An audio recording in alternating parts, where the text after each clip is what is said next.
Bonjour à tous, j'espère que vous allez bien. Bienvenue dans ce LNDJ les amis du mardi 26 avril. Merci à tous pour vos messages concernant mon anniversaire. J'ai essayé de vous répondre au maximum et ça fait plaisir, ça fait chaud au cœur comme on dit. On va regarder le DAX qui en daily, il est quand même en flux baissier, mais c'est pas non plus la baisse de l'année. On n'arrive pas vraiment à passer le précédent plus bas. Hier on a une belle rouge, mais bam, cet après-midi, enfin aujourd'hui pardon, on repasse au-dessus. C'est une faux, enfin on est baissier, mais on est baissier range quoi. C'est un peu incertain dans ce que je vois en tout cas. C'est pas full baissier. On a eu une belle tentative de rebond, notamment grâce aux indices américains hier avec le Dow Jones qui a repris 700 points, les indices chinois qui cette nuit ont rebondi. Voilà, il est venu finalement une première vague de baisse et on est revenu se recoller à la bande 20-50. Donc voilà, c'est pas évident ce marché. Hier, on a fait nous une très belle session avec un super short sur le Nasdaq sur une bulle qui m'a fait ma journée. Mais de prendre une décision, d'avoir un biais, une conviction, c'est pas forcément facile. Moi, ce que je pense très clairement, c'est qu'on a une espèce de zone de support un peu en dessous 14 000 vers 13 980, 13 960 qui tient pour l'instant. On n'arrive pas à rester au-dessus de la moyenne mobile 50, mais en même temps, on avait un petit W, triple bottom, même ici, qui a réussi à être cassé et on est venu se réappuyer dans cette petite zone. Donc la zone 14 000, pour l'instant, elle tient. Moi, j'ai fait un petit achat sur une bulle à pesanteur ici. Pour l'instant, je suis break-even, mais c'est vraiment du petit trading, un petit peu gambling. J'ai mis 0,5%. Ce que je vais recommander, ça va être d'acheter fort si on casse le plus haut précédent, les 170, parce que ça veut dire que le DAX, ça y est, les indices veulent repartir.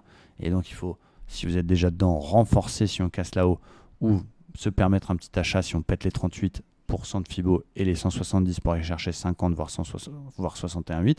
Et à l'inverse, attendre qu'ils cassent les plus bas, les 13 900, pour continuer à vendre. Parce que tout ça, pour l'instant, ça tient et tout ça, c'est solide. Il peut revenir encore faire une touchette sur les 14 000 et que ça tienne. Donc, c'est pas évident d'avoir une grosse conviction. On peut essayer de voir un espèce de petit canal ascendant pour l'instant. Mais voilà, moi, je vais garder mon petit achat. L'objectif, c'était d'aller chercher les plus hauts et de renforcer si ça casse. Si on n'est pas dedans et que ça casse, on fait un petit achat. Si ça rebaisse, on ne touche pas parce qu'on ne vend pas un support et on repasse vendeur si on passe sous 13 950, 13 920. Du côté du Dow Jones, eh bien, c'est pareil. On a eu une grosse baisse sur la session de jeudi puis vendredi qui a été assez fatale avec une validation de W. Mais hier, boum, très belle bougie. Ça veut dire quoi?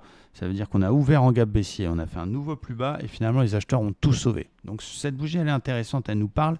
C'est pas une pénétrante parce que même si on ouvre en dessous, on clôture pas au-dessus de la moitié. Mais c'est une sorte de marteau avec du volume qui nous dit qu'il y a quand même quelques rachats. Le tout dans une zone qui a été quand même assez travaillée. Regardez cette zone, à quel point elle a été importante. Même si ici on casse pas mal de choses. Support, plein de fois attaqué support, résistance, support. Donc on sait que la zone 33 700, 33 750, elle a été très travaillée. En 4 heures, c'était un peu le plan d'hier. C'était on attend le pullback dans les plus bas cassés pour shorter. Mais du coup, maintenant qu'on y est, est-ce qu'on a vraiment envie de shorter? Donc il faut attendre un beau signal là-dedans. Mon plan, il va être le suivant. Ça continue de rebondir, on repasse au-dessus des 34 030, on casse le précédent plus haut, on fera des achats cet après-midi, on ira chercher les 61,8 de toute la baisse. Ça repart à la baisse et on casse quoi? Les 61,8 du rebond, on short. 33 540 cassés, on short. Donc je vends cassure des 61,8 du rebond d'hier soir, j'achète la cassure du plus haut. Et entre-temps, je reste à l'écart avec peut-être une petite tentative d'achat dans l'espèce de petite polarité potentielle vers 630. Donc c'est assez technique. Les marchés savent plus trop s'ils sont mâles ou femelles. Donc il faut vraiment rester à l'écart, vraiment patienter. Et je vous montre la petite bulle qu'on a pris hier qui était juste fabuleuse. Ici, bulle à pesanteur, la méthode. On a fait qu'appliquer la méthode, ratio de 2. On est entré sur la pesanteur, on est sorti sur la MM20. Merci, au revoir. Donc il faut être comme le chasseur, avec le sniper, et attendre, bam, qu'il y ait un bon signal et pas hésiter à y aller. Et surtout, pas être trop gourmand. Voilà, merci à tous, très bonne journée et à bientôt, ciao.